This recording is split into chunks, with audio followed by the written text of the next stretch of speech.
continuar con nuestra sesión. Nos quedamos en el tema del garantismo de Luigi Ferrajoli.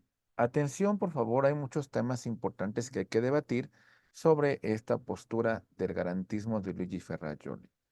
Recuerden que en su momento eh, tenemos a Norberto Bobbio, que nos comentaba en relación a los derechos humanos que eran derechos programáticos. Ahí va. Muy bien. Norberto Bobbio decía que el problema de los derechos humanos era que era una carta de derechos programáticos, que era difícil su cumplimiento, era difícil su materialización. Esta es la postura de Bobbio.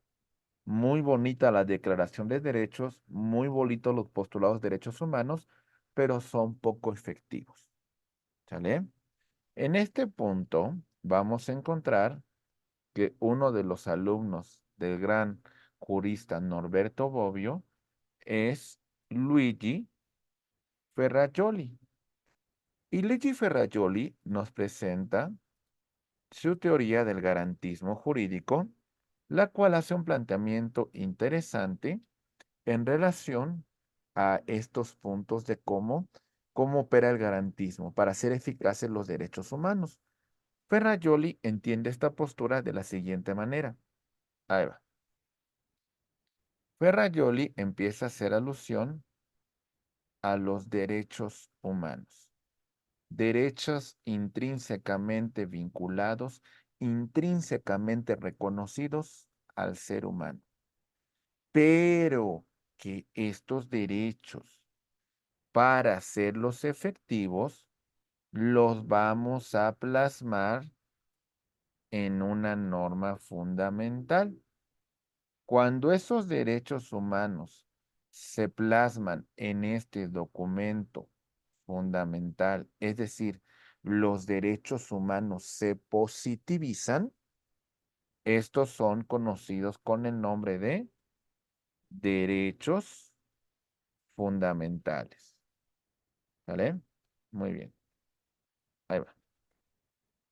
Entonces, entendemos que los derechos humanos que se positivizan en la norma fundamental son conocidos como derechos fundamentales.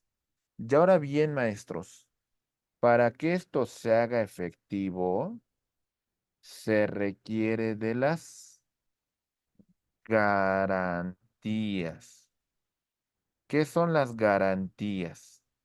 Las garantías son los mecanismos jurisdiccionales de los cuales disponemos para hacer valer, para hacer cumplir los derechos humanos.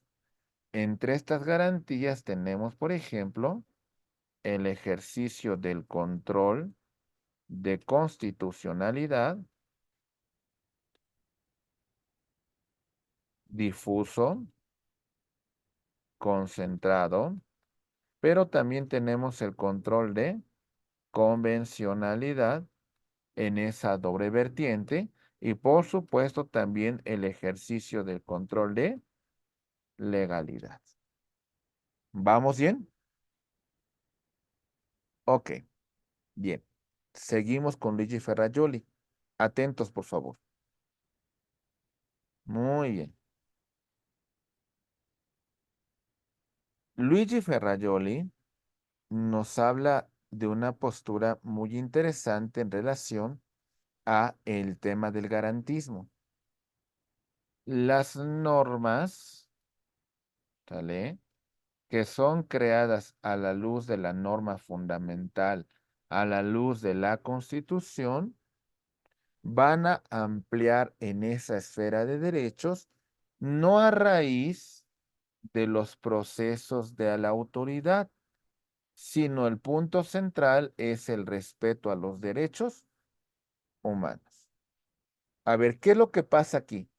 Rompemos el paradigma del constitucionalismo para plantear que por encima de la división o facultades del Estado o de la autoridad se encuentra el respeto la protección, la tutela de los derechos humanos.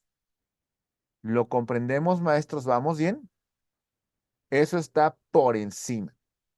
Muy bien. Ok. En un estado democrático de derecho, nos dice Luigi Ferrajoli. A ver, lo importante aquí es cuáles son los mecanismos que tiene el gobernador para hacer frente a actos de autoridad que vulneren sus derechos humanos.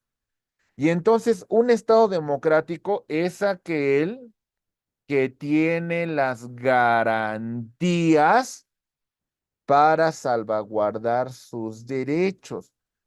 ¿Me entienden? Porque Ferrajoli dice que es muy frecuente y es un elemento inevitable que la autoridad en su actuación pueda ir en contra de los derechos del gobernado.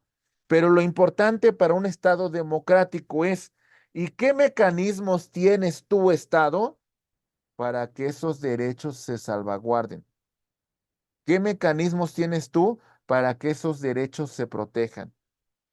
¿Qué mecanismos tienes tú para hacer efectivo esos derechos? ¿Está claro? ¿Sí? Muy bien. Ferrajoli distingue entre Estado de Derecho legislativo y Estado de Derecho constitucional. El Estado de Derecho legislativo, ¿cuál es? Este Estado implica que la norma es creada por una autoridad competente siguiendo el proceso que establece la Constitución.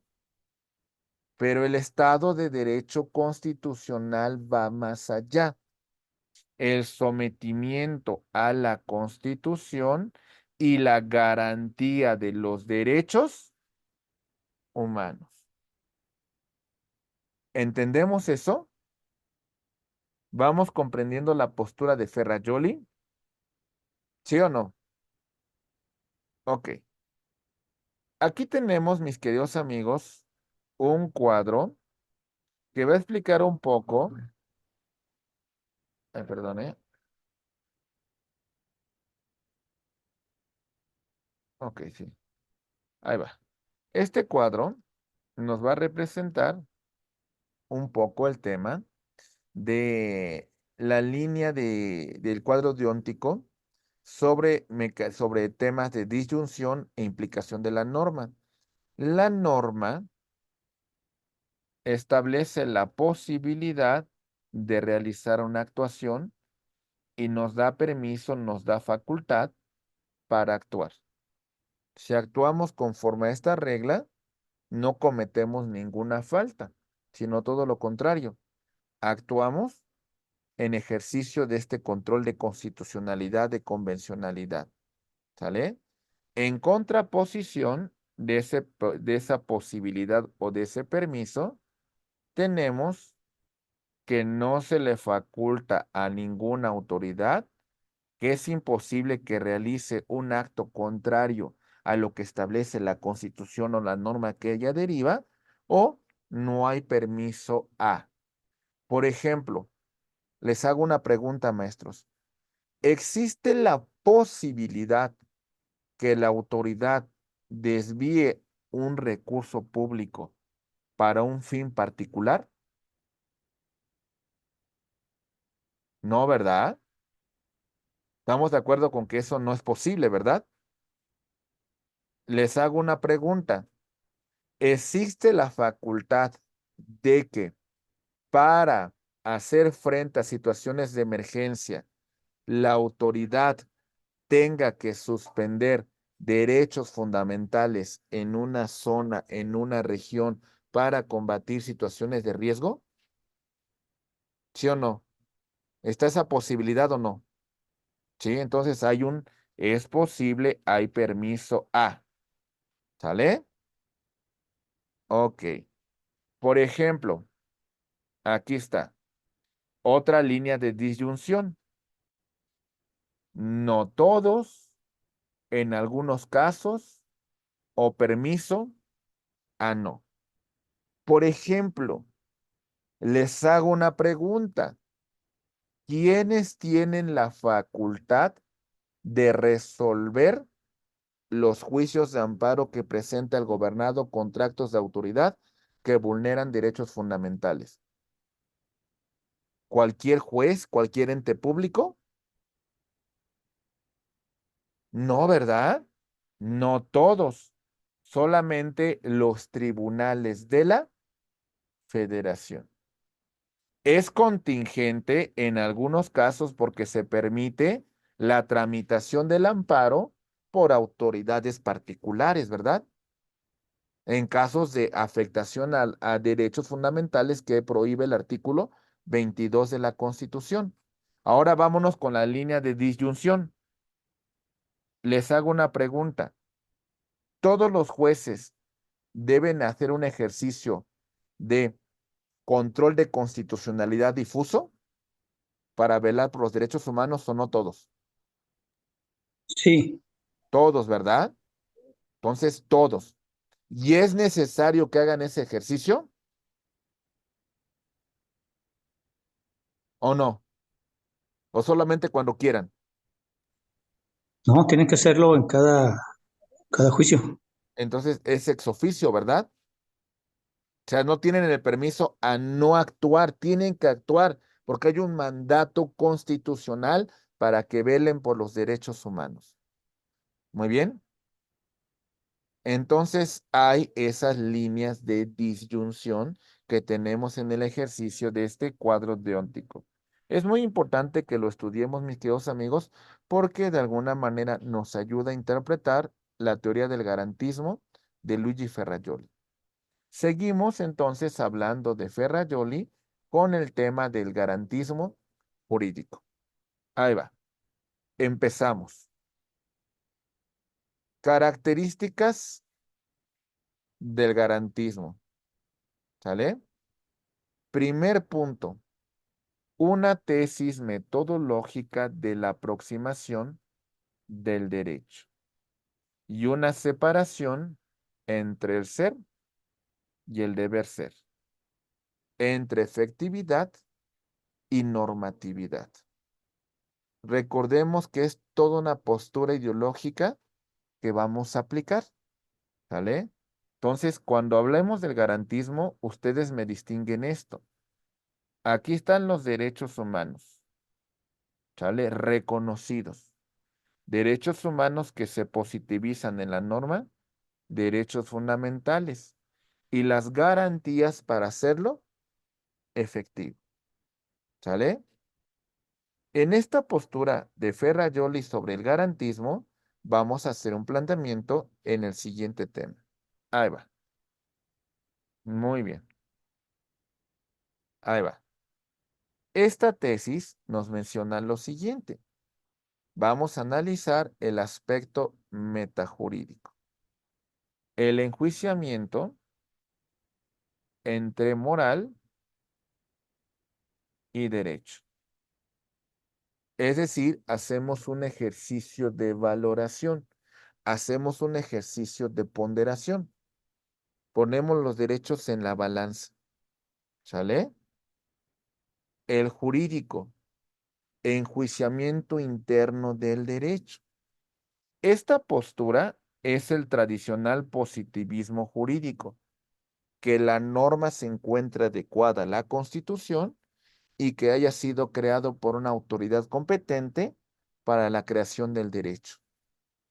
Y el aspecto sociológico, que esto sea realmente efectivo, que esto realmente sea una garantía de los derechos.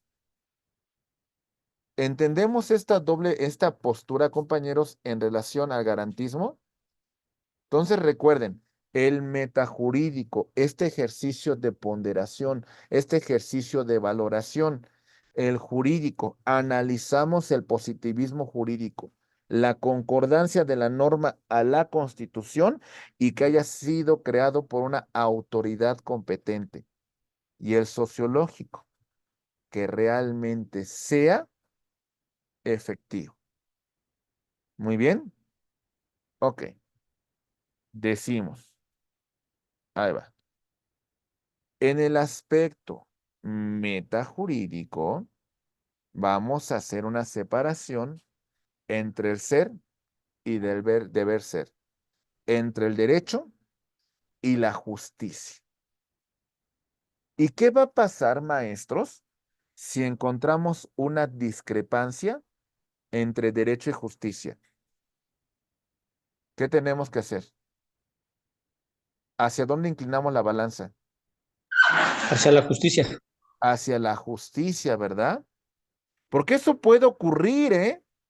A ver, porque, a ver, cuando nosotros hablamos de la norma, tenemos que hablar de que esta norma tiene que, dentro de esta teoría del derecho, tiene tres aspectos que tomar en consideración, ¿sale? El aspecto normativo, ¿sale?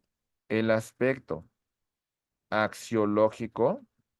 Bueno, antes que en lo primer lugar, antes que normativo, es el aspecto social, el normativo y el axiológico. Es decir, primero, la realidad social que pretende proteger la norma, la realidad social que pretende combatir, la realidad social que impera en un pueblo, la norma que ese pueblo, que esa comunidad necesita para que se combata este flagelo social. Y por supuesto su ejercicio de valoración, su ejercicio de ponderación, su ejercicio de equilibrio. Muy bien. Ok, bien. Entonces, en este aspecto vamos a hacer ese ejercicio. Segundo aspecto, desde la perspectiva del garantismo. ¿En qué se convierte el Estado, maestros? ¿Qué es el Estado? Es un mero instrumento para asegurar y garantizar los derechos. Es su finalidad principal. Vean cómo cambia la postura, ¿eh? En el constitucionalismo, ¿cuál era la finalidad principal del Estado? ¿Cuál era? ¿Cuál era en el constitucionalismo clásico, compañeros? ¿Cuál era?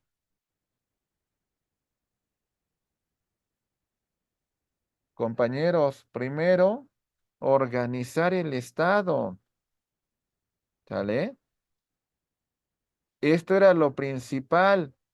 Y lo secundario ya eran las garantías.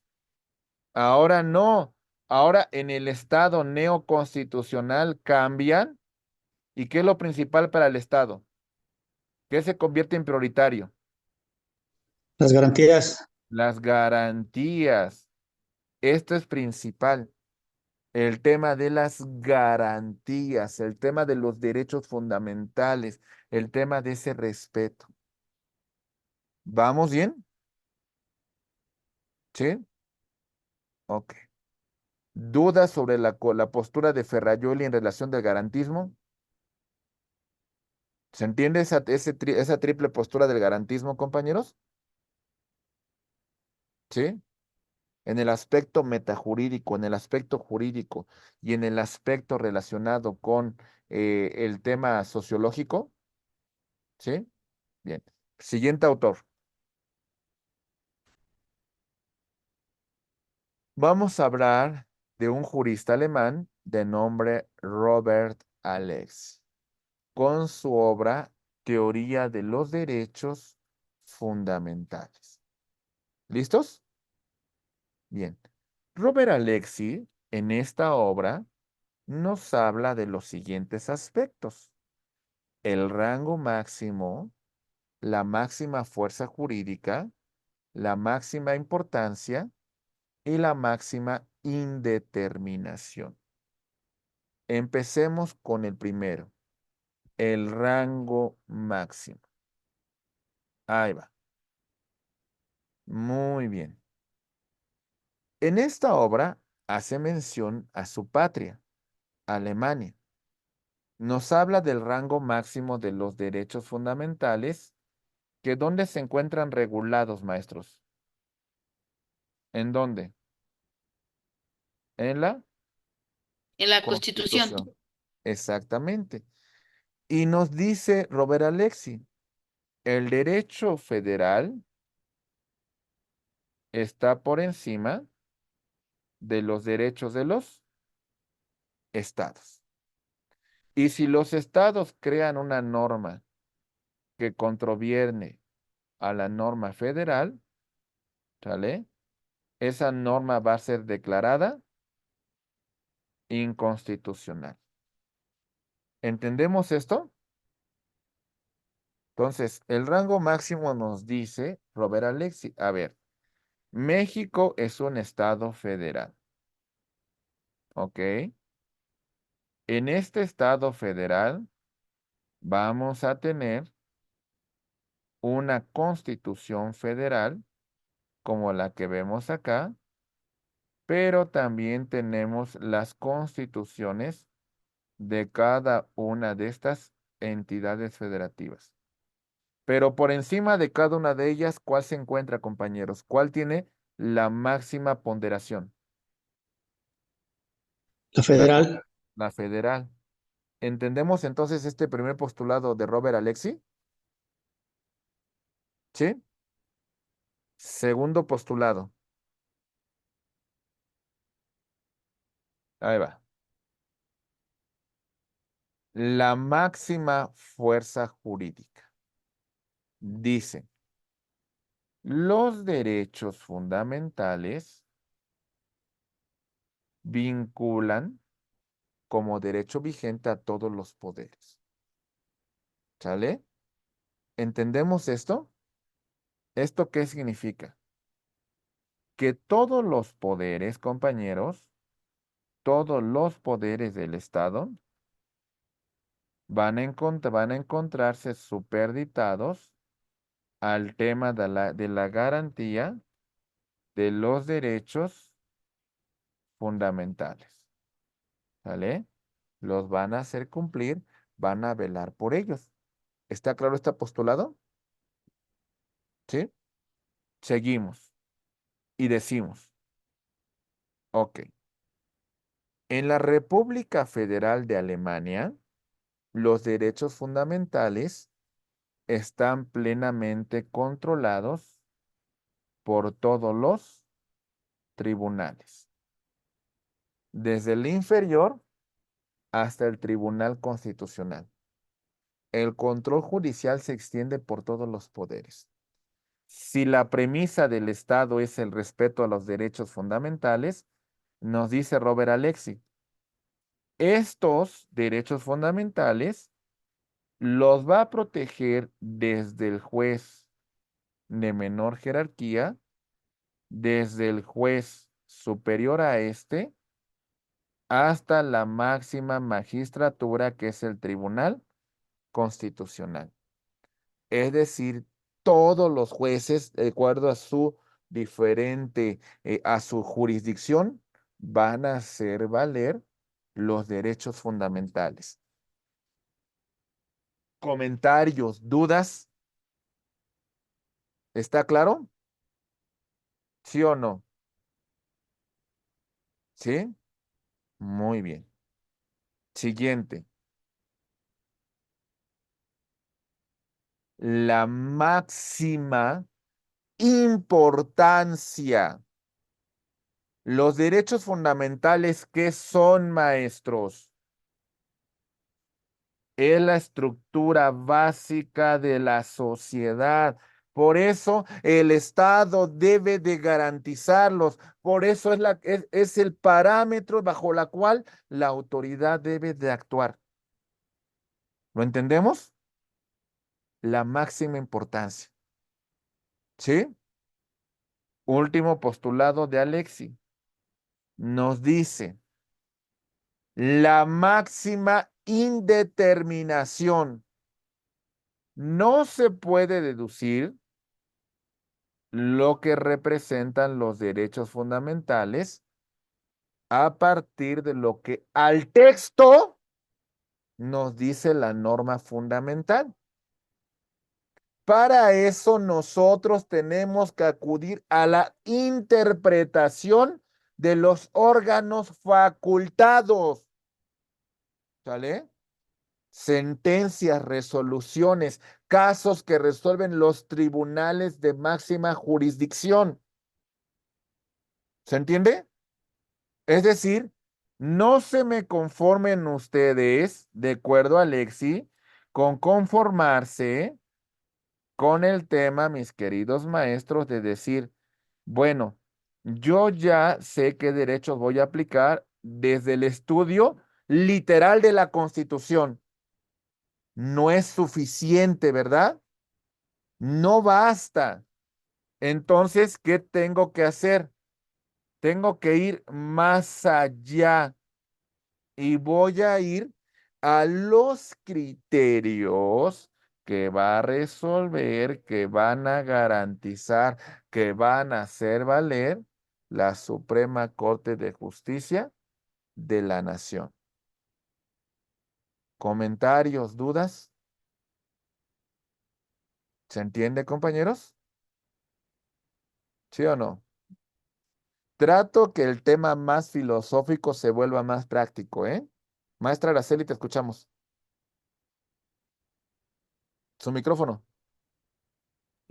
Como siempre, buenas noches.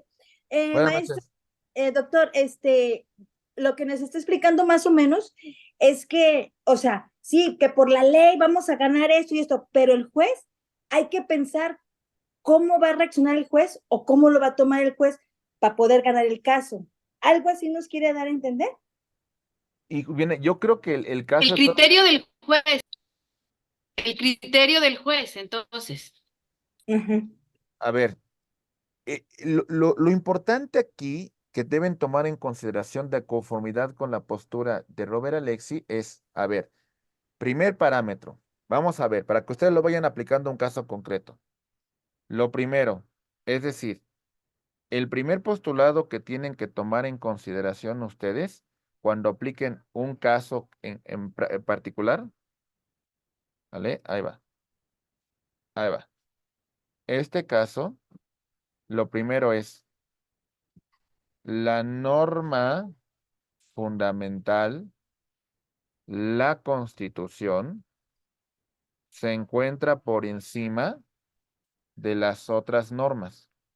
Ese es el primer punto que tienen que tomar en consideración. ¿Sale? Por encima de las leyes federales, por encima de las leyes locales, etcétera, etcétera. Primer punto. Segundo punto. ¿Sale?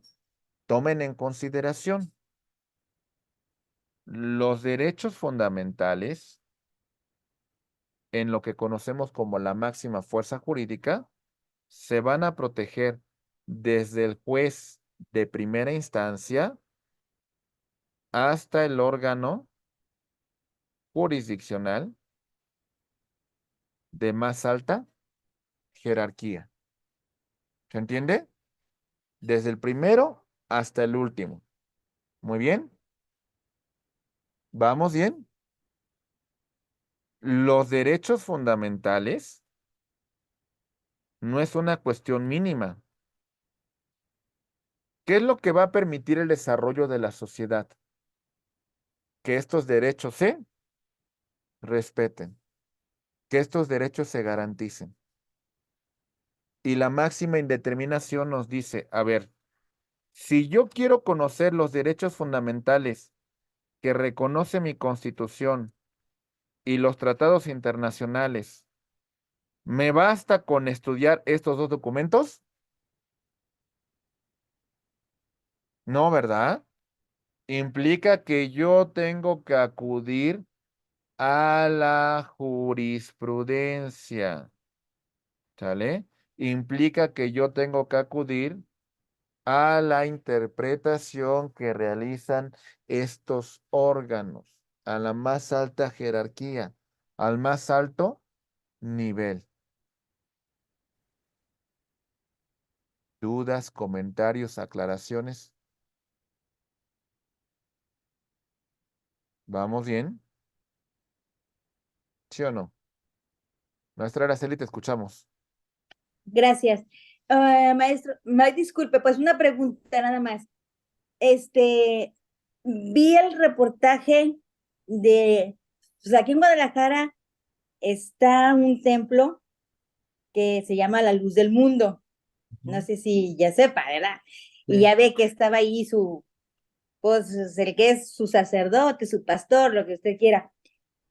Y vi pues que en el reportaje, pues los abogados, la abogada estuvo peleando para las muchachas, pues que fueron abusadas y todo eso estuvo peleando, peleando, peleando. Y lo que se me hizo increíble que el juez dijo, este, estoy atado de manos y le vamos a dar que 12 años, pues. Pero primero dijo, usted es un señor sucio y tal, tal, tal, tal, y dijo, y pues los abogados llevan su procedimiento y estoy atado de manos, o sea, como dando a entender, mmm, yo por mí te metería, te refundiría, pues, ¿verdad? No sé si lo vio, y yo creo que esos abogados supieron manejar bien lo que usted está diciendo, ¿no? Empezaron, pero el abogado del pastor, Bueno, que nomás le dieron 12 años. es de que al final de cuentas, también los jueces tienen limitaciones. A lo que voy es las resoluciones que dictan los jueces en esta materia, en particular, tienen uno de los postulados de la teoría del delito, la de la punibilidad. Hay un parámetro bajo el cual el juez se encuentra limitado, ¿no? Es decir, pues de acuerdo a lo que tú me demostraste en juicio, pues yo tengo que aplicarte esta pena. Por mí, a lo mejor lo que entiendo esa postura del juez, por mí yo te aplicaría la pena capital, ¿no? Pero no puedo, porque a final de cuentas yo tengo que actuar dentro del parámetro de la ley. También el tema de estos ejercicios no implica ir más allá de la ley, ¿eh? No implica, porque si vas más allá, entonces estás violando derechos fundamentales. También ese es un postulado, también ir más allá, ¿eh? Es ir más allá de lo metajurídico, ¿no? Es como nos decía, hay otra postura, anoten el autor, se llama Gustavo Radbuch. Hay un libro que escribió que dice, la justicia aplicada al extremo no es derecho. ¿Y qué es lo que nos plantea? Pues a veces no llegar a estos postulados de un ejercicio punitivo, vengativo, ¿no? Porque eso también ya va más allá del derecho, ¿me entiende? Es decir, hay un parámetro bajo el cual que tenemos que actuar y no podemos ir más allá. Por más que consideremos que es un desgraciado, por más que consideremos que viola derechos humanos, por más que consideremos que es la peor persona, tenemos que actuar apegados a ese parámetro. Muy bien. ¿Sí, maestros? Muy bien. Seguimos y vemos el siguiente comentario. Ahí va. Bien. Ya vamos por el tercer autor. El tercer autor se llama Paolo Comanducci. Y él escribió esta obra que se llama Positivismo Jurídico y Neoconstitucionalismo.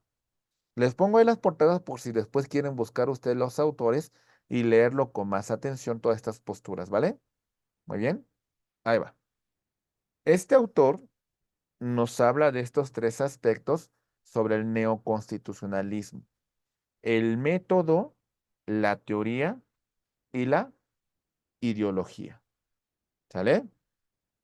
Vamos a empezar con el método. Atentos, por favor. Ahí va. Método. Hay una conexión entre derecho y moral. El derecho de obedecer la Constitución y las leyes que conforme a ella se promulgan, ¿verdad? Es decir, al final de cuentas, son aspectos que van de la mano y se deben de cumplir. No tenemos que cuestionarnos por qué las cumplimos, sino nos adherimos de forma voluntaria a ellas. ¿Se entiende o no, compañero?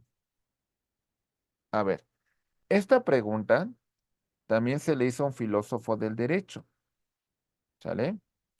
El nombre es, este, Giorgio Del Vecchio. La pregunta que se hace del Vecchio: ¿por qué seguimos las normas? ¿Por qué las cumplimos? ¿Sale? Y nos dice Del Vecchio: por miedo a la coacción o por convicción. Por miedo a la coacción, lo único que no quiero es ser sancionado.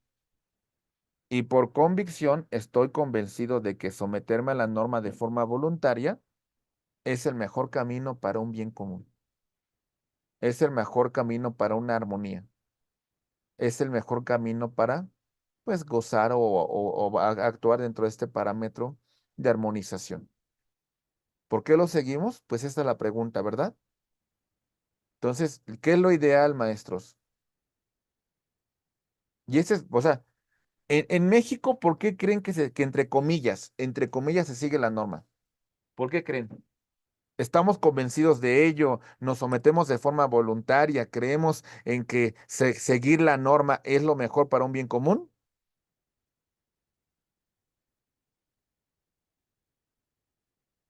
¿Creemos eso, compañeros?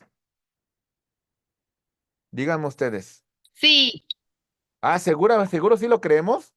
¿Estamos convencidos de No, ello? maestro, no, más bien es tenemos por miedo a la coacción. sanción. Tenemos miedo a la sanción, ¿verdad?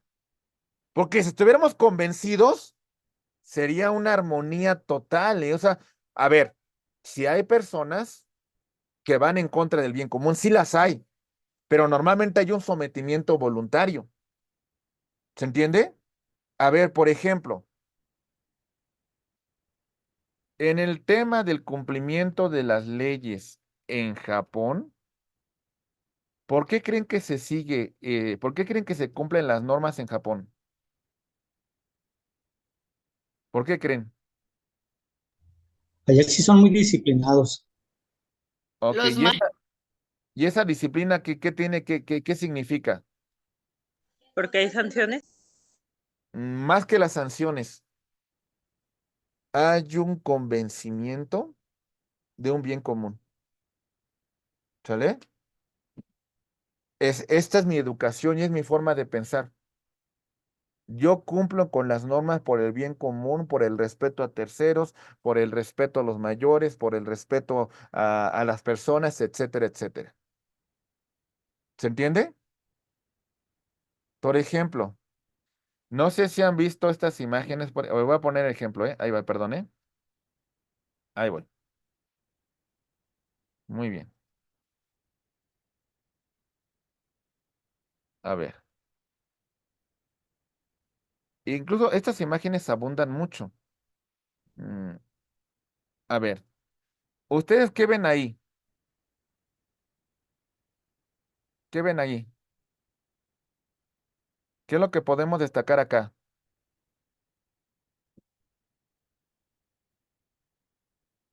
Realmente, ¿cómo está el metro en Tokio?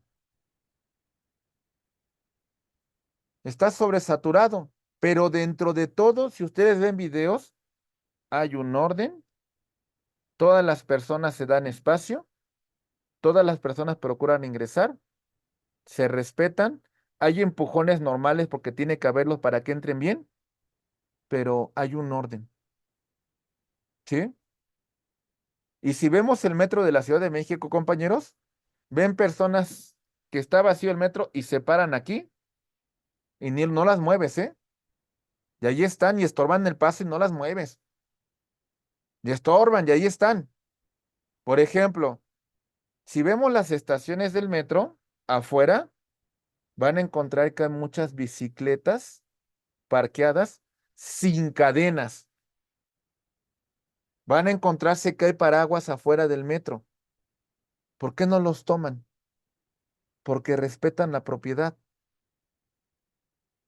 Si tenemos afuera una bicicleta parqueada con cadena, nada nos garantiza que en la tarde va a estar ahí, ¿verdad? Y si la dejamos sin cadena, peor. Seguro que al minuto se la van a llevar, compañeros. Es un tema importante. ¿Por qué nos sometemos a la norma, compañeros? ¿Por qué la cumplimos? Y ese es el punto principal. El tema de un aspecto ético, de un aspecto moral, de un sometimiento voluntario. A ver, otro ejemplo. Los países nórdicos, que se encuentran en los primeros lugares, pues en el tema de salubridad, de bienestar, de crecimiento económico, etcétera, etcétera. A ver, ¿qué es lo que pasa? Por las costumbres que tienen allá. Mande por las normas. A ver, pero más que por las normas, a ver, les hago una pregunta. ¿Qué creen que pasó con el confinamiento mundial del COVID? En Dinamarca, en Suecia, por ejemplo, en Noruega, en Finlandia. ¿Qué creen que ocurrió? ¿Hubo una declaración mundial de emergencia por parte de las autoridades? Fue voluntario del propio pueblo. El propio pueblo dijo, hay una emergencia mundial, vamos a entrar en cuarentena. No hubo ninguna declaración oficial de las autoridades. ¿Se entiende? O sea, porque al final de cuentas se entienden el bien común. A ver, sí, sí hay prisiones. A ver, sí, sí hay tribunales. Por supuesto que los hay, porque dentro de toda la armonía, por supuesto que hay personas que también rompen las reglas y tiene que haber sanción. Pero normalmente, cuando hay convicción, hay mayor cumplimiento. Cuando no estoy convencido, compañeros, pues es mucho más fácil infringir la norma. ¿Entendemos esta primera postura sobre por qué nos sometemos a la norma? ¿Vamos bien? Ok, muy bien. Seguimos. Segundo elemento, el aspecto teórico. ¿Sale? La opción entre el proceso de constitucionalización del ordenamiento jurídico, paradigma clásico, legicentrista y de interpretación subjuntiva. La norma constitucional interpretada a partir de valores, a partir de principios. Recuerden lo que vimos en una sesión anterior. Ahí les va. Hicimos un cuadro más o menos con estos, aquí va. Voy a poner distintos cuadritos, ¿eh? Este de color verde, que voy a dibujar acá, es el hecho social. Este de color rojo que pongo acá es la norma 1. Este de color azul es el acto de autoridad 1. Este hecho social que vemos acá, ¿sale? Es un hecho económico, político, derivado del conflicto, de la necesidad. La norma 1 es la Constitución, la creadora del ordenamiento jurídico. El acto de autoridad 1 es el que surge a partir de la Constitución. ¿Hasta aquí vamos bien, compañeros?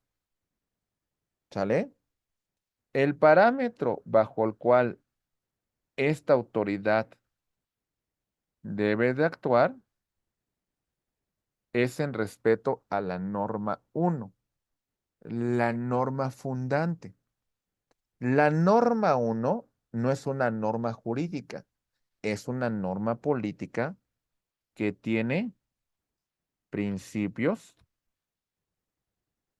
que tiene valores.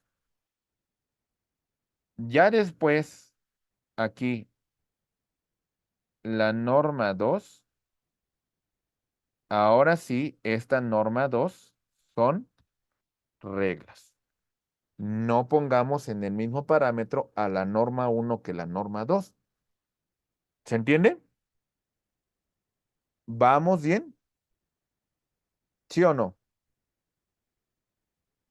Siguiente. Ahí va.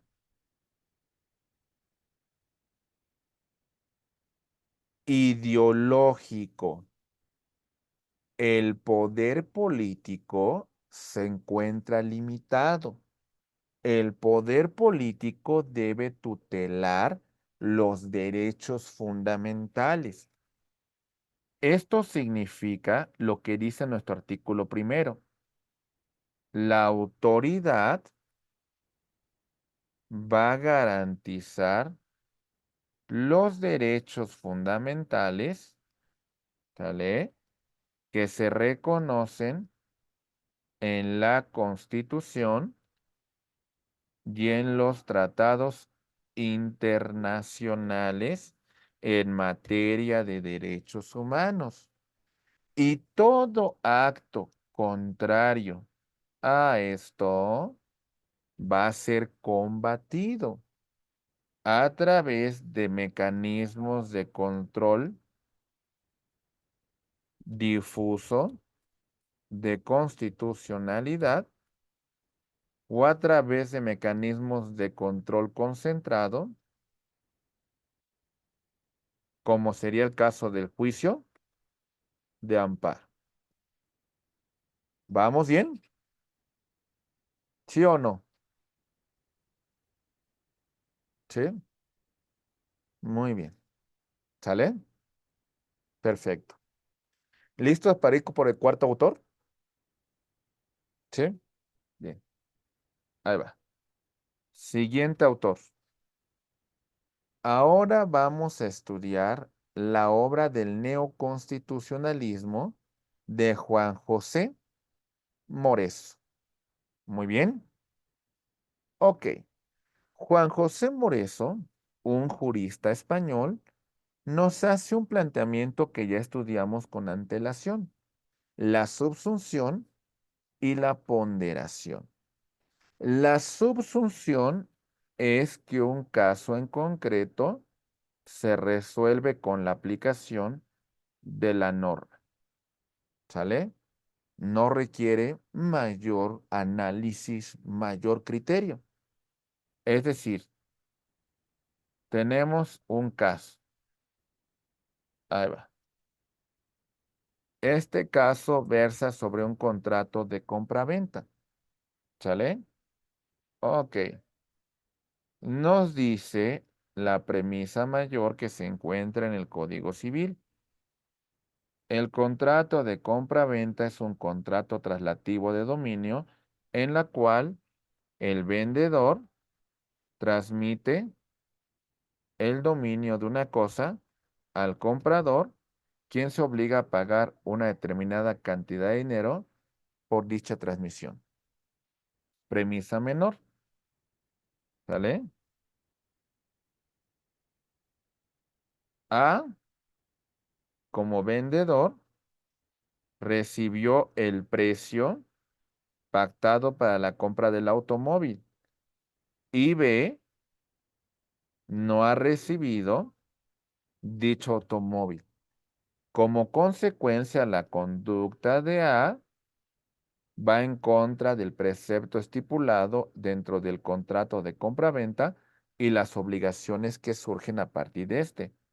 Entonces, la conclusión es que A debe pagar los daños y perjuicios que le genera el incumplimiento de su obligación. ¿Se entiende? ¿Vamos bien, sí o no? ¿Sí? El ejercicio de ponderación es mucho más complejo, ¿eh?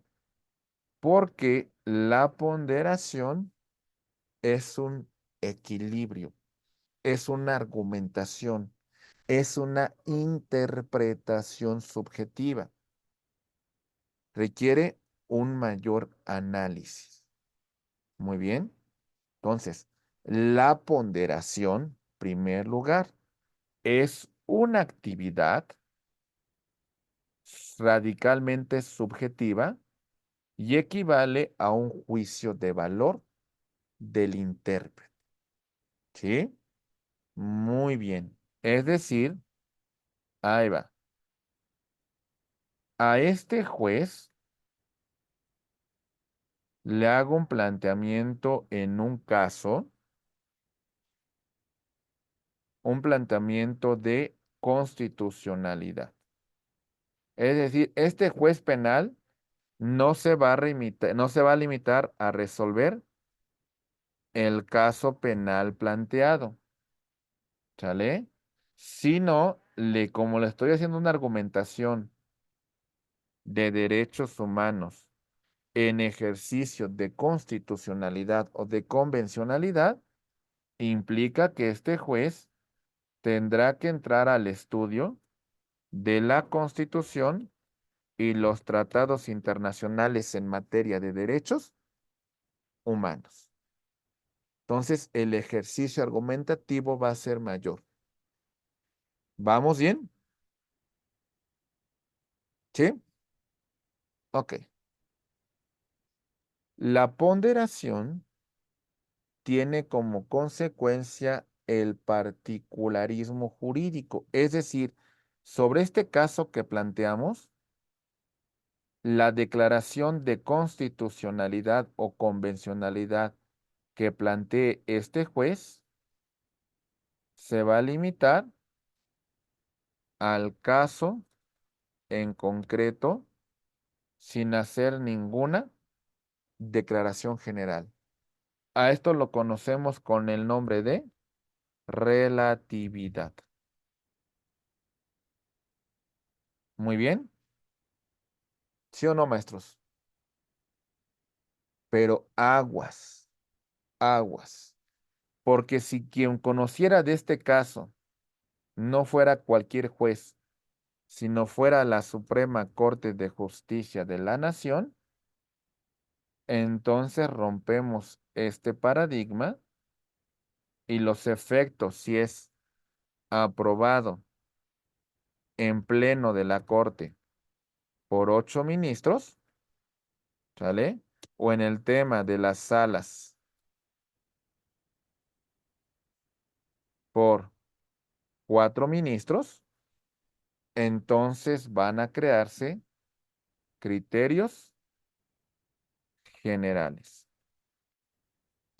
Esto es lo que conocemos como el tema de el precedente judicial. ¿Se entendió o no se entendió el ejercicio de ponderación, maestros? ¿Sí? Muy bien. ¿Vamos con otro autor? ¿Sí? Muy bien. Siguiente autor.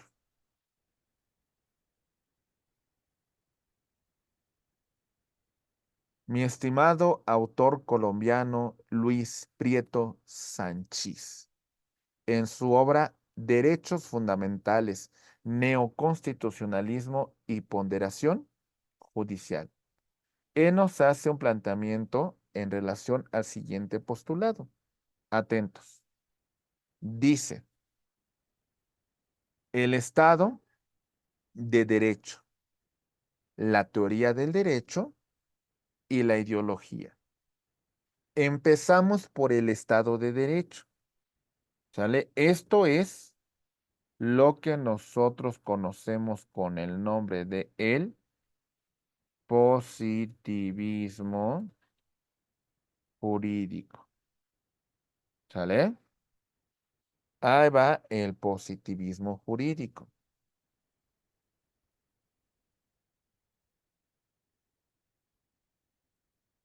Muy bien. La Constitución, ok, ¿sale? El órgano facultado que es el Congreso y la creación de la ley. ¿Por qué vale esa ley? Vale porque tiene su origen en la Constitución y vale porque fue creada por una autoridad competente, una autoridad facultada para la creación del derecho. ¿Entendemos eso?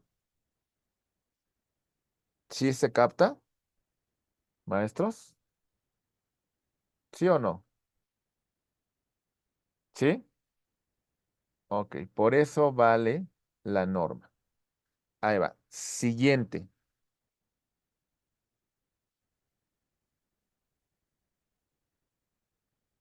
La teoría del derecho. Esta Constitución reconoce principios, valores, aspiraciones del pueblo mexicano. ¿Sale? ¿Hacia dónde queremos llegar? ¿Qué tipo de nación queremos? ¿Cuál es el objetivo que tenemos como nación? ¿Por qué Una se... patria soberana. Ok, entonces esos principios, esos valores, esos fundamentos se encuentran en el espíritu de la Constitución. ¿Vamos bien? Ahí está la esencia de la Constitución. Ahí está el porqué de su origen. ¿Vamos bien? Ok. Siguiente. Ideología de la Constitución. ¿De qué me sirve una Constitución que no tiene dientes, maestros? ¿De qué me sirve una Constitución que no pueda ser efectiva? ¿De qué me sirve una Constitución que no tenga mecanismos para hacerla valer? ¿Vale? Entonces, la ideología de la Constitución son los mecanismos jurisdiccionales que la Constitución dispone para hacerla valer. Combatir todo acto de autoridad, todo acto de particular que vulnere la Constitución. ¿Nos queda claro? Si la Constitución no pudiese defenderse, si la Constitución no pudiera ser efectiva, ¿para qué sirve, maestros? ¿Para qué? ¿Cuál es el objetivo, maestros? Ninguno, ¿verdad? Es letra muerta. No tiene ninguna eficacia, no sirve para nada, maestros, para nada. Entonces, esto es lo que hace efectiva la Constitución.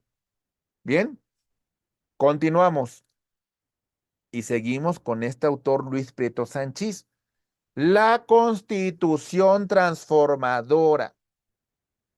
¿Sale? Al final de cuentas, compañeros, la Constitución tiene que ser una Constitución real, una Constitución efectiva, una Constitución que establezca las cosas más importantes del país, que las decisiones de las mayorías ahí se encuentren amparadas. Esto no le corresponde al órgano legislativo, sino son los jueces. ¿Quiénes son los que permiten que la Constitución se esté actualizando, que se esté sobreinterpretando, que se esté ponderando, que se esté haciendo efectivos sus derechos? ¿Quiénes son? ¿Los legisladores? No, ¿verdad? Son los jueces en el caso por caso que están resolviendo en los planteamientos que nosotros presentamos frente a los tribunales. ¿Vamos bien, maestros? Muy bien. Ahí va. Y pasamos por otro autor. Este sí no me acuerdo su nacionalidad, ¿eh? Hay que googlearlo, pero es don Antonio Enrique Pérez Luño, que escribió una obra que se llama Derechos Humanos, Estado de Derecho y Constitución. ¿Listos para hablar de este autor? Muy bien.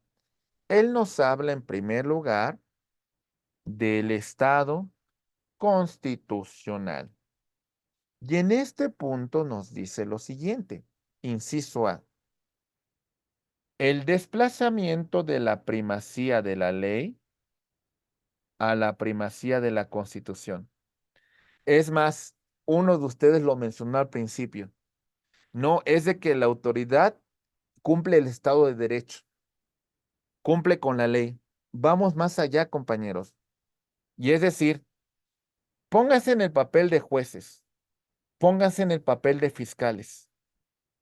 En un ejercicio que debe tener una mayor jerarquía para ustedes. ¿Sus leyes locales o su constitución? ¿Cuál debe tener una primacía para ustedes? La Constitución. La constitución. Y le tiene que pedir el particular que usted haga valer la constitución o usted lo tiene que hacer de oficio. De oficio. De oficio. Entonces, empezamos con esa primera postura. Por encima de la ley se encuentra la constitución. La constitución tiene primacía. A esto lo conocemos como un ejercicio de control de constitucionalidad difuso. Ok, me iba a comentar algo, maestra Araceli, te la escuchamos, por favor. Sí, gracias. No, nomás decía que el autor es de España. Ah, es de España, muy bien, muchas gracias. Muy bien, muy bien. Seguimos. Siguiente postulado. Ahí va. Dice, el desplazamiento desde la reserva de la ley a la reserva de la Constitución. ¿Qué significa esto? Si este juez va a hacer un ejercicio de ponderación, tendría que verificar lo siguiente, es decir, por encima de la aplicación de las leyes, en ese ejercicio de interpretación conforme, se encuentra hacer valer la Constitución y los tratados internacionales en materia de derechos humanos. Muy bien. ¿Sí? Ok. Siguiente. Dice, el desplazamiento desde el control jurisdiccional de la legalidad al control jurisdiccional de la constitucionalidad. Imaginen ese parámetro. Es decir, en una causa penal, el primer ejercicio que hacemos en particular es un ejercicio, en primer lugar, de legalidad. ¿Sale? En esto va a implicar la aplicación de la norma sustantiva, ¿sale? Y la norma adjetiva, Código Nacional de Procedimientos Penales. Pero en este punto nos dice, no me basta con esto. También tienes que hacer un ejercicio de constitucionalidad. Y en este ejercicio, maestros, vamos a hacer valer que la Constitución y la jurisprudencia que la interpreta. Y podemos ir más allá, ¿verdad? Y ahora vamos al ejercicio de convencionalidad y la norma que la interpreta, que sería la jurisprudencia de la Corte Interamericana de Derechos Humanos. ¿Se entiende? ¿Sí? Muy bien. Este planteamiento que voy a marcar con azul, las partes lo pueden solicitar, pero si no, es una cuestión ex oficio que le corresponde al juez, ¿eh? No es necesario que se lo pidamos. Es de que también lo tiene que hacer de oficio si tiene que hacer valer la norma. Muy bien. Si quieres hacer un ejercicio de ponderación. ¿Vamos bien? Ok. Muy bien. Siguiente autor. Ahí va. Peter Haberle. Primera reflexión. La Constitución es una obra abierta.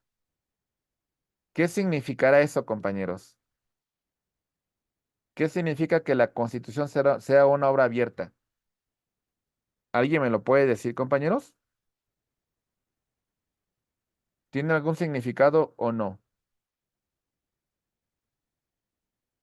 Compañeros, Para nada. el público en general, Algo más concretito. Ahí está la puerta abierta. Que se le puede reformar o se le pueden hacer arreglos. Ok, se puede adicionar, se puede reformar, se puede interpretar, se puede ponderar, se va a ampliar la esfera de derechos, etcétera, etcétera. Es decir, en pocas palabras, ¿la Constitución es una obra concluida? ¿Ya terminó? ¿Ya en 1917 se acabó? ¿O se está No, transformando día Se con día? está cambiando. Se transforma, ¿verdad? Conforme a las necesidades sociales. Por eso es una obra abierta. Sigue cambiando, se sigue reformando, se sigue adicionando. ¿Lo entendemos? ¿Sí? Bien, seguimos. Ahí va. La ciudadanía forma parte de una sociedad abierta de intérpretes constitucionales. Híjole, Peter Haberle es muy idealista. ¿Esto qué significa, compañeros? Imaginen el día que discutamos sobre nuestros derechos, como discutimos sobre fútbol, sobre novelas, sobre reality shows, sobre cosas banales. El día realmente que la sociedad se ponga a discutir sobre sus derechos y sus derechos sean el eje rector que bajo el cual actúen. Ese parámetro. O sea, yo no sé por qué a los niños no les enseñan sus derechos constitucionales, ¿eh? ¿Por qué? Yo no sé por qué en la primaria, secundaria, preparatoria no entramos a un estudio de fondo de nuestras garantías. ¿Por qué, verdad? Es decir, al final de cuentas nos dice Peter Haberle que todos somos partícipes de la interpretación constitucional, que todos la deberíamos debatir en las universidades, en los medios de comunicación, en los debates públicos, etcétera, etcétera. Es un idealismo, ¿verdad? ¿Se entiende? Fíjense, a ver si aquí encuentro la imagen. Por ahí de la década de los setentas, el Instituto de Investigaciones Jurídicas de la UNAM distribuyó una obra de forma gratuita pensando que iba a causar un impacto. Esta obra se llamaba,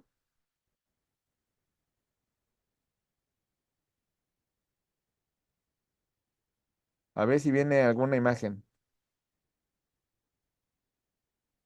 Sí, creo que es esta, a ver. Ay, no me acuerdo. No sé si es esta o es esta. Bueno, más o menos una obra que se distribuyó de forma gratuita y se pretendió que llegara a muchos lugares, a muchas bibliotecas públicas, a muchos lugares para que, pues poco a poco el pueblo se informara, ¿no? Y dijera, bueno, vamos a dar una leidita a nuestra Constitución y por lo menos saber qué derechos consagra, ¿no?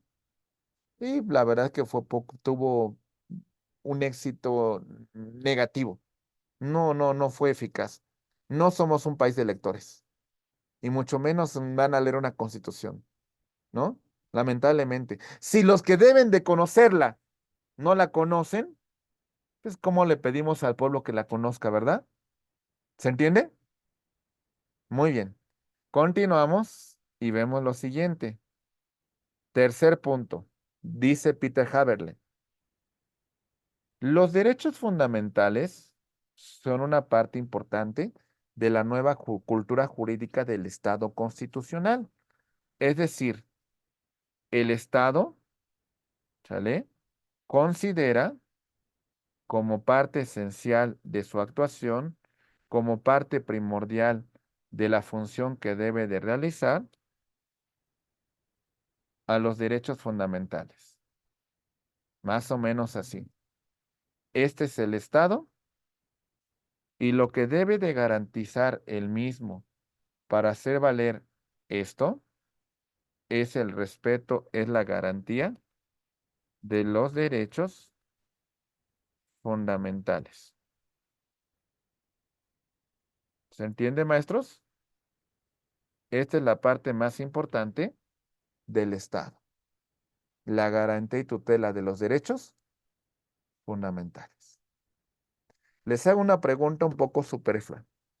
Si tienen una pareja y ustedes no la procuran, no la cuidan, no procuran ese amor, pues se desquebraja. Entonces, el Estado debe de proteger, debe de garantizar, debe de alimentar, debe proteger, debe promover los derechos fundamentales, porque si no, no está cumpliendo con su función. Y si no lo hace, poco a poco va a entrar en una crisis. Y poco a poco eso va a implicar, mis queridos amigos, pues que de alguna manera, pues lleguemos a estar a una crisis de un Estado constitucional, ¿verdad? ¿Vamos bien? Ok. Bueno, discúlpeme que a veces hago ejemplos tan banales, ¿eh? Pero bueno, es para que se entienda un poco más, ¿eh? Muy bien. Ahí va. Siguiente. Los derechos fundamentales son el cimiento de los derechos humanos, tanto los derechos universales como los derechos nacionales. ¿Vale? ¿Esto qué significa, compañeros? A ver, aquí está el derecho humano, ¿sale? Este derecho humano, al final de cuentas, cuando se plasma en la norma, cuando lo tenemos acá, es un derecho fundamental. La base de este derecho fundamental, sin lugar a dudas, es el reconocimiento a este derecho humano. Y en este tema, cuando hablamos de los derechos fundamentales, no solamente nos limitamos a los derechos fundamentales de índole interno. En este punto, ¿a quién tenemos? A la Constitución, sino también hablamos de los internacionales. ¿A quién tenemos acá? A la Declaración Universal de los Derechos Humanos, a la Declaración Americana de los Derechos y Deberes del Hombre, a la Convención Americana de Derechos Humanos, a los protocolos que surgen de estos tratados, y a la jurisprudencia de la Corte Interamericana de Derechos Humanos. ¿Se entiende, maestros? ¿Vamos bien? Ok. Muy bien. Seguimos y decimos, el Estado, ¿sale? Queda sometido a la Constitución. Por tanto, el Estado constitucional comprende el Estado de Derecho, pero no la inversa. Quien puede lo más, puede lo menos. ¿Se entiende esa expresión, compañeros? Quien puede lo más, puede lo menos. ¿Qué significa esto? A ver, significa que el Estado de derecho constitucional, ¿sale? Abarca el Estado de derecho, pero el Estado de derecho, así, no puede decir que abarca el Estado de derecho constitucional, porque no es posible. El pez más chiquito no se puede comer al más grande, ¿verdad? Es decir, este Estado de Derecho constitucional sí puede absorber al Estado de Derecho, pero no la inversa. Muy bien, ¿se entiende? Ok. Siguiente autor, ya casi para llegar al final de esta sesión. Ahora vamos a hablar. Este autor no es abogado, es sociólogo, es comunicólogo, es psicólogo. Su nombre es Jürgen Habermas. Y él escribió una obra que está bastante compleja. No es difícil, es muy difícil de leer, que se llama Teoría de la Acción Comunicativa. ¿Sí? Y en este punto nos comenta Jürgen Habermas. Primer punto, el Estado democrático de derecho no es una acción que se encuentre terminada. ¿Ya se terminó de construir el Estado de democracia?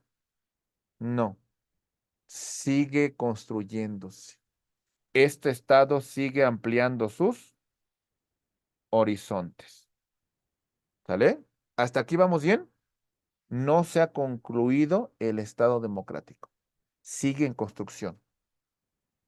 En esta construcción, los nuevos derechos fundamentales son la base fundamental de la nueva sociedad. Derecho a una mejor calidad de vida, a un medio ambiente adecuado, los derechos de la información, los derechos de los consumidores, los derechos culturales. Es decir, Jürgen Habermas amplía derechos de tercera generación. ¿Hasta aquí vamos bien? ¿Sí? Muy bien. ¿Qué más nos dice Jürgen Habermas? Bien. Nos dice lo siguiente. Dice, vamos a construir una nueva sociedad a partir de la razón comunicativa. La comunicación es la parte primordial. Vamos a formar criterios de opinión, vamos a tomar decisiones. Esto es muy importante. Muy bien.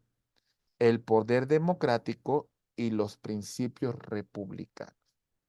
Al final de cuentas, la sociedad se encuentra interconectada y la comunicación es fundamental para el desarrollo de este Estado democrático. Muy bien. ¿Sí? Ok. Si no le suena tan jurídico, es porque no lo es, ¿eh? No es tan jurídico. ¿Sale? Muy bien. Dice Jürgen Habermas. Dice, atender a los retos que tiene el Estado hoy en día es un proceso de cambio, es un proceso de mutación. Hay que tomar en cuenta las nuevas políticas, los cambios sociales, la economía del mundo. Todo eso transforma el Estado democrático. ¿Hasta aquí vamos bien? ¿Sí se comprende, mis queridos maestros? Entonces, el Estado democrático sigue en constante evolución, no ha terminado de construirse, ¿sí? En este punto, se va a clausurar el espacio político para procedimientos democráticos, ¿sale? Vamos más allá del Estado-nación y la sociedad tiene un impacto más importante en ese nuevo Estado democrático. ¿Qué nos dice Jürgen Habermas? Superen el tema de los límites del Estado-nación y sean ustedes el cambio, la sociedad a través de la acción comunicativa. ¿Entendemos la postura de Habermas? ¿Vamos bien, compañeros? Nos cuesta trabajo como abogados, porque como abogados estamos acostumbrados a las instituciones, estamos acostumbrados al tema del Estado y su organización. Pero acá dice Habermas, ustedes son los meros fregones. Ustedes, sociedad, son los que van a generar estos cambios democráticos. Ustedes son los que van a ir más allá de los límites que les pone el Estado. ¿Sí? Muy bien. Y bueno, mis queridos maestros, en este punto nos dice Habermas, el constitucionalismo contemporáneo se encuentra renovándose, se encuentra ampliando sus expectativas, entra a nuevas circunstancias que con antelación no se consideraban. De verdad que no está del todo más Jürgen Habermas con lo que nos está planteando. ¿Se entiende? Muy bien. Y ya para llegar a los últimos puntos de nuestra exposición, vamos a pasar con los últimos dos autores. Ahí va. Vamos a hablar, por ejemplo, de Niklas Luhmann. Y Niklas Luhmann, también al igual que Habermas, nos habla del tema de la comunicación y nos dice lo siguiente. El entorno está constituido por las conciencias de los hombres, formando el entorno, el cual no hace sino diferencia respecto al sistema. El entorno solamente irrita el sistema, el cual tolera el entorno en cuanto que sin él no sería lo que es. Bastante rebuscado, pero el punto central es, este entorno en el cual nosotros nos encontramos es todo un sistema. Y en este punto dice que la sociedad se va a comunicar por estos códigos comunicables. Los seres humanos estamos en constante interacción. Somos los protagonistas porque nuestra conciencia conforma este entorno en el cual nos estamos desarrollando. Y por eso nos dice Niklas Luhmann. Dice, los derechos fundamentales, ¿sale?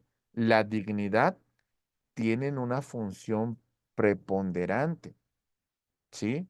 Como ustedes como sociedad conforman este entorno, estos derechos fundamentales deben de garantizarse, porque es lo que va a permitir la subsistencia del Estado, ¿sí? Si el Estado interviene, si el Estado me limita, pues va en contra de mi propia personalidad.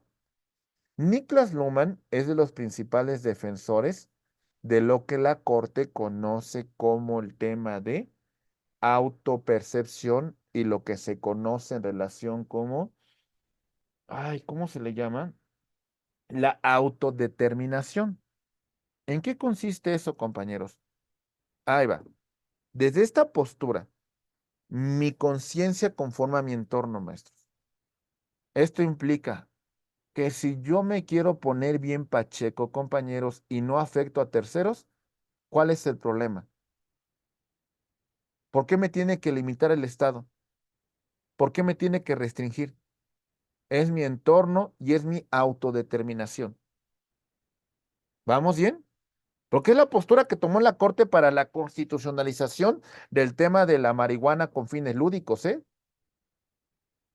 Mi autodeterminación, ¿sale? Mi autopercepción. Si yo me autopercibo como mujer, ¿cuál es el problema que los terceros? ¿Por qué los terceros se tienen que oponer a mi autopercepción? Es mi entorno particular. ¿Lo vamos entendiendo, maestros? ¿Sí? O sea, aunque no lo crean, la Corte ha llegado a estos postulados que son de carácter sociológico. O sea, son postulados que difícilmente vamos a entender dentro del ámbito normativo. Pero bueno, por eso tenemos que hacer un ejercicio mucho más amplio. Por eso incluimos nuevas figuras que con antelación no se percibían, compañeros. Entonces, esta postura de Niklas Luhmann nos dice, si la autoridad te limita tus derechos fundamentales a la libertad y a la dignidad, te está restringiendo. Son los derechos principales para la nueva sociedad, para el nuevo entorno con el cual vivimos. ¿Sí?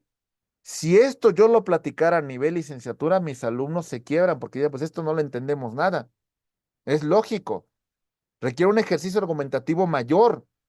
Y ustedes ya más o menos lo percibieron con las posturas que les señalé de la corte. ¿Vamos bien? Inclusive, vamos más allá. El tema de la eutanasia, el bien vivir y, ¿por qué no, el bien morir? El morir con dignidad. Mi autopercepción, mi autodeterminación de que no querer ningún cuidado paliativo si me encuentro en estas circunstancias. Es mi autodeterminación. No afecto a nadie. Yo decido qué va a pasar con mi persona en estas circunstancias, compañeros. ¿Vamos bien? Ese es mi entorno. Y concluimos esta sesión con el último autor, que es Gustavo Zagrebelsky, con la obra de Il diritto duttile, el derecho dúctil. Díganme ustedes, compañeros, ¿qué es un material dúctil? ¿Qué es? ¿Qué es, maestros? ¿Qué entendemos por un material dúctil? ¿Qué es?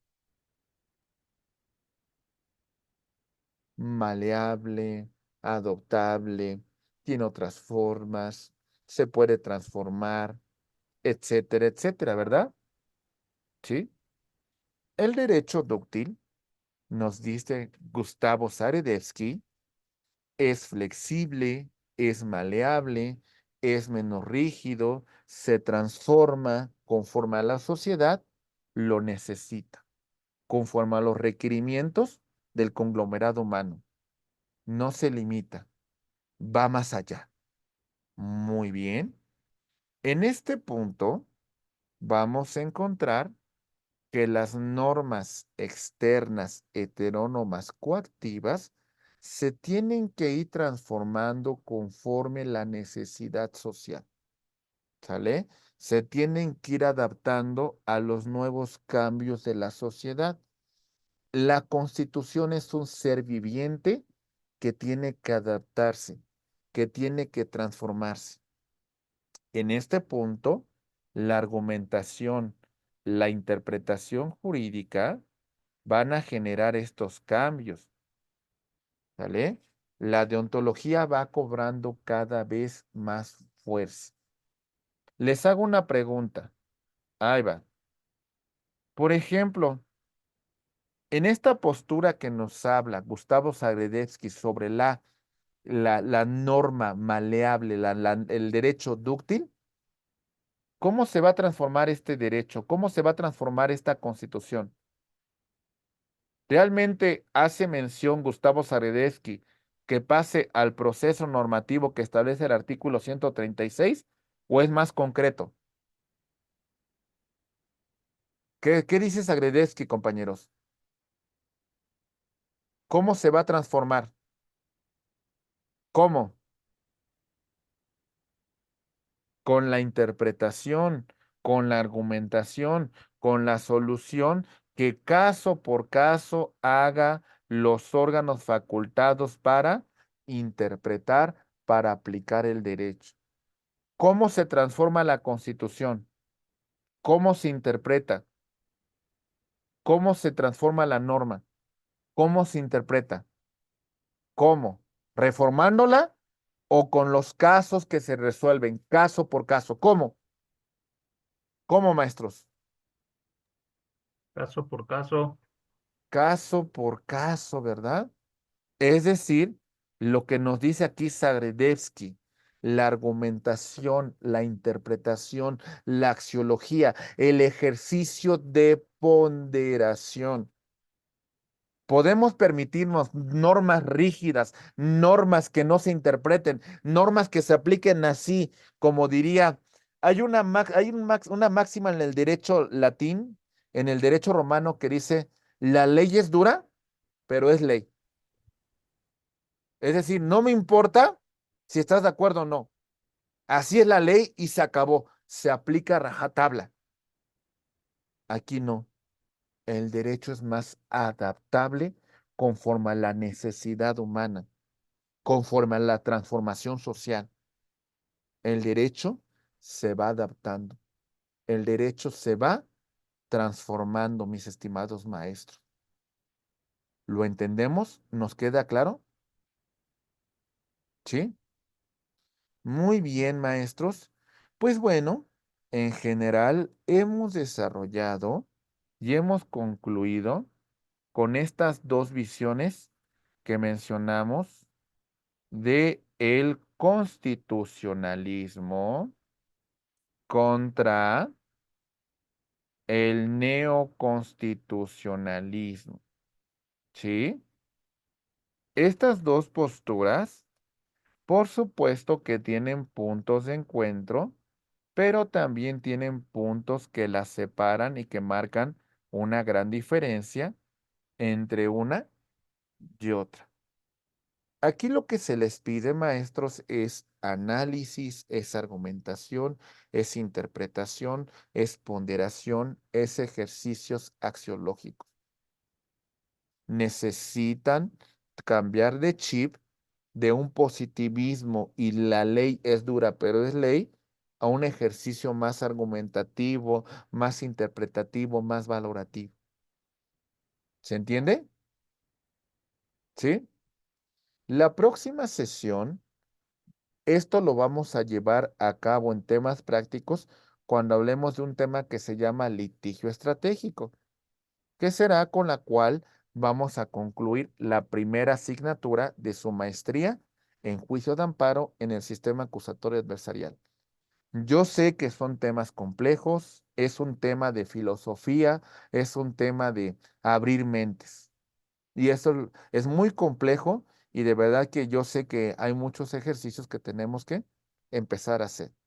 ¿Comentarios, dudas hasta aquí, maestros? ¿Vamos bien? ¿Sí? Todo bien. Muy bien. Pues mis estimados maestros, en este momento llegamos a la conclusión de esta sesión, agradeciendo de antemano pues la atención, el estudio, la dedicación que ustedes han tenido para el desarrollo de esta asignatura. Muy bien. Pues bueno, pues prácticamente compañeros, estamos llegando, la próxima semana será la última sesión que tengamos del año y con la próxima semana cerramos nuestra primera asignatura, ¿vale? La verdad es que estaba pensando dejar un trabajo, pero no. Lo más sencillo que voy a dejarles, compañeros, es algo muy básico. En una cuartilla, nada más en una, señálenme. Pónganme, háganme un ejercicio argumentativo sobre la nueva postura sobre el constitucionalismo, sus criterios, sus argumentos, la importancia que ustedes vean sobre estos puntos que hemos dedicado, y es todo lo que van a presentar. No van a presentar más, es todo. Así de sencillo, ¿vale? ¿Vamos bien?